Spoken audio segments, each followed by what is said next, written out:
সেই মানুহজন কি স্মাৰ্ট হ'ব লাগিব নেকি, সেই মানুহজন কি ইংলিছ কিবা জানিব লাগিব নেকি? গতিকে the first central point of communication skill is honesty. Hello' everyone, আশা কৰোঁ আপোনালোক সকলোৱে ভালে আছে। আজি আমি এটা টপিক ডিছকাছ কৰিম, সেইটো হ'ল কমিউনিকেশ্যন স্কিল।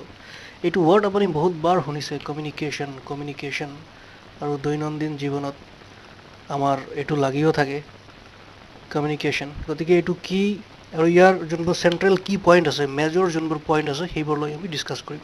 এতিয়া কিছুমানে কয় যে কমিউনিকেশ্যন মানে হ'ল কথা কোৱা। যিয়ে যিমান ভালকৈ কথা ক'ব জানে, ঘূৰাই পকাই মানুহক ইমপ্ৰেছ কৰিব পাৰে, তাৰ কমিউনিকেশ্যন স্কিল বহুত ভাল। এইটো কেতিয়াও নহয়, দিছ is not true. Communication skill is not about talking. Communication skill is not about talking. Communication skill is not about smartness. Communication skill is not about manipulating. Communication skill is not about English speaking. কিছুমানে আকৌ কয় যে যিয়ে যিমান English ভালকৈ ক'ব জানে তাৰ সিমান কমিউনিকেশ্যন স্কিল ভাল। এই চাৰিটা এটাও নহয়। কমিউনিকেশ্যন স্কিল মানে কথা পতাও নহয়, স্মাৰ্টনেছো নহয়, মেনিপুলেটিঙো নহয়, ইংলিছ স্কিলো নহয়। কোনোবাই যদি কয় যে মই হ'লচেলৰ পৰা এটা বস্তু কিনি আনিছোঁ 50 টকাত, সেইটো আনি বিক্ৰী কৰিছোঁ মই নিজৰ দোকানত 100 টকাত, এতিয়া চবকে সি কৈ ফুৰি আছে, আৰে ভাই মোৰতো কমিউনিকেশ্যন স্কিল বহুত ভাল। সেইটো কেতিয়াও হ'ব নোৱাৰে, সেইটো cheat fraud. This is not communication skill, this is cheating. আৰু চিটিং কেতিয়াও কমিউনিকেশ্যন হ'ব নোৱাৰে। গতিকে the first central point of communication skill is অনেষ্টি।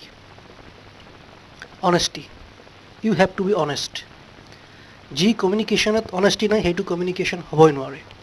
যদি আপুনি এজন টিচাৰ, আপোনাৰ ষ্টুডেণ্টৰ লগত আপুনি অনেষ্ট হ'ব লাগিব। আপোনাৰ অফিচ আছে, আপুনি নিজৰ ক্লাইণ্টৰ লগত অনেষ্ট হ'ব লাগিব। So' you have to be honest with everyone. You have to be honest with your students, you have to be honest with your clients. So the central point of communication skill is honesty. আৰু এই communication যি ward, এই communication ৱাৰ্ডটো বাহিৰ হৈছে commune শব্দৰ পৰা। Commune আৰু commune means to share something. দুজন মানুহ আছে, এজনে আনজনৰ লগত শ্বেয়াৰ কৰি আছে।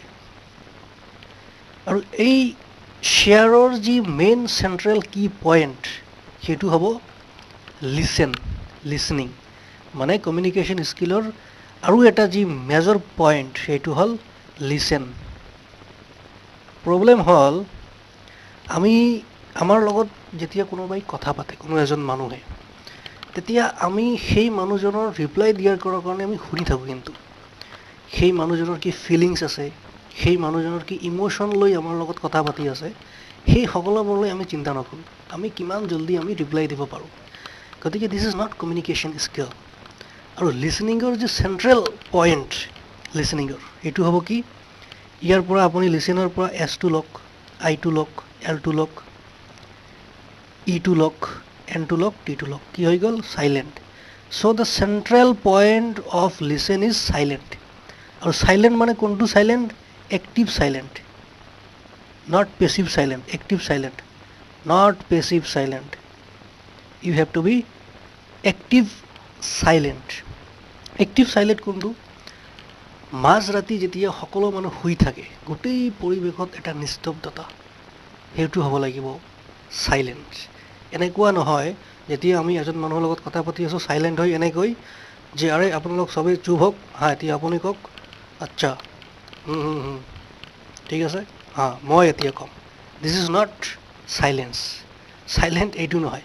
চাইলেণ্ট মানে হ'ল সেই মানুহৰ লগত যেতিয়া আপুনি কথা পাতি আছে, সেই মানুহজনৰ লগত, তেতিয়া আপুনি সেই মানুহজনৰ ফিলিংছ, ইম'শ্যনছ আপুনি ধ্যান ৰাখি আপুনি তাৰ কথা শুনি আছে, বুজি আছে। আৰু ৰিপ্লাই দিয়াৰ অৰ্থত নহয়, সেই মানুহজনৰ ফিলিংছ বুজি পাই আপুনি তাক ৰিপ্লাই দিব। গতিকে silent means getting the share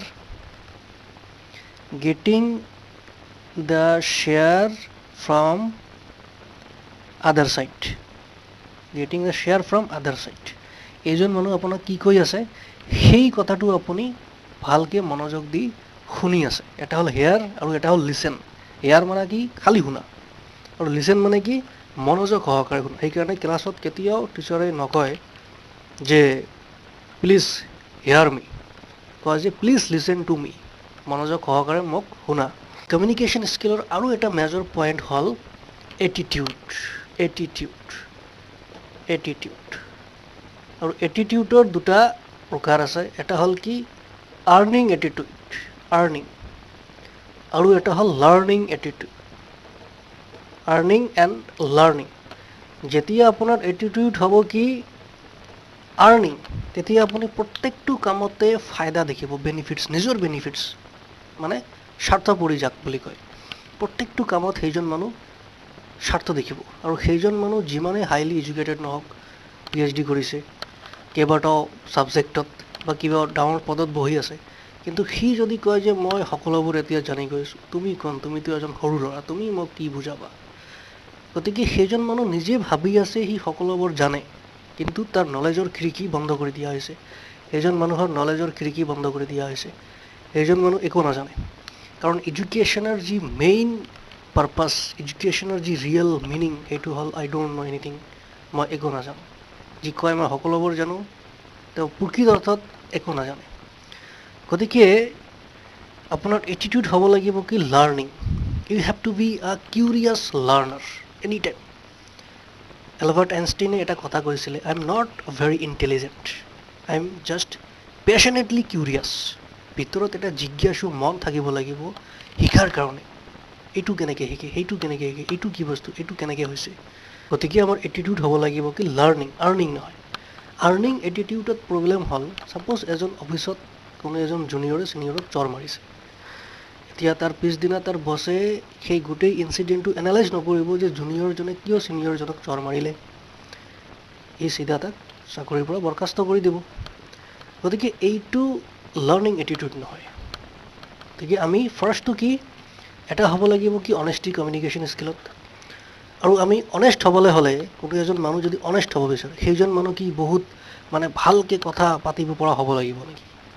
সি ভালকৈ কথা পাতিব পৰা হ'ব লাগিব তো সি অনেষ্ট হ'ব ন? সেই মানুহজন কি স্মাৰ্ট হ'ব লাগিব নেকি? সেই মানুহজন কি ইংলিছ কিবা জানিব লাগিব নেকি তাৰ ভিতৰত যি সততা দেখাবলৈ? কেতিয়াও নহয়।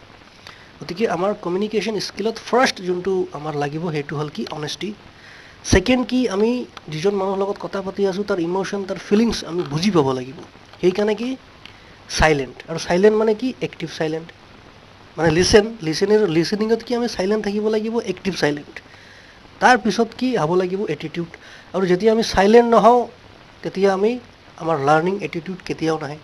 সেইটোৱে হৈ থাকিব আৰ্নিং এটিটিউড।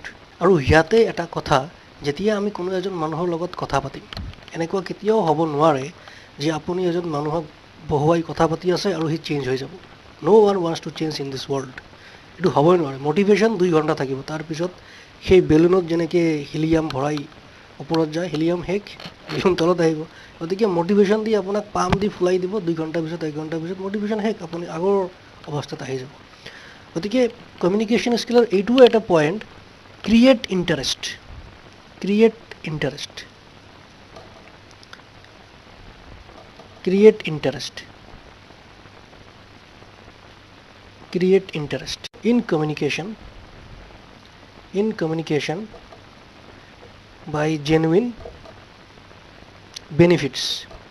জেনুইন বেনিফিটছৰ কাৰণে আপুনি ইণ্টাৰেষ্ট ক্ৰিয়েট কৰিব লাগিব। কাৰণ কোনো এজন মানুহক যদি আপুনি ইণ্টাৰেষ্ট নেদেখুৱায়, লোভ নেদেখুৱায়, তেতিয়াহ'লে সি আপোনাৰ কথা নুশুনিব বা তাৰ ইণ্টাৰেষ্ট নাযাব। ছাপ'জ এতিয়া যদি মই কোৱা ষ্টাৰ্ট কৰোঁ যে গভৰ্ণমেণ্টৰ এইটো পলিচিৰ এইটো বেনিফিটছ, ইয়াৰ এইটো এইমছ, ভিজন, মিছন, তেতিয়া আপুনি ক'ব ইয়াৰ এই কমিউনিকেশ্যন স্কিলৰ বিষয়ে ইয়াত ক'ব আহিছে, কি এইবোৰ কৈ আছে। গতিকে এটাতো আপুনি মানুহজনৰ ইণ্টাৰেষ্ট আনিব লাগিব। এজন নিউৰ'লজিষ্ট আছিলে ছিগমণ্ড ফ্ৰাইড আছিল এজন, আৰু এজন আছিল জে কৃষ্ণমূৰ্তিয়ে কৈছিল যে ছিগমণ্ড ফ্ৰাইডৰ 80% যি তাৰ এনালাইচিছ আছে, তাৰ থিয়ৰী আছে, সকলোবোৰ ভুল 80%।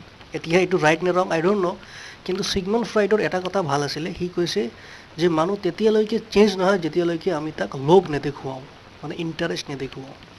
গতিকে যাৰ লগত আপুনি কথা পাতি আছে, শ্বেয়াৰ কৰি আছে, আপুনি তাক এটা ইণ্টাৰেষ্ট আনিব লাগিব তাৰ ভিতৰত।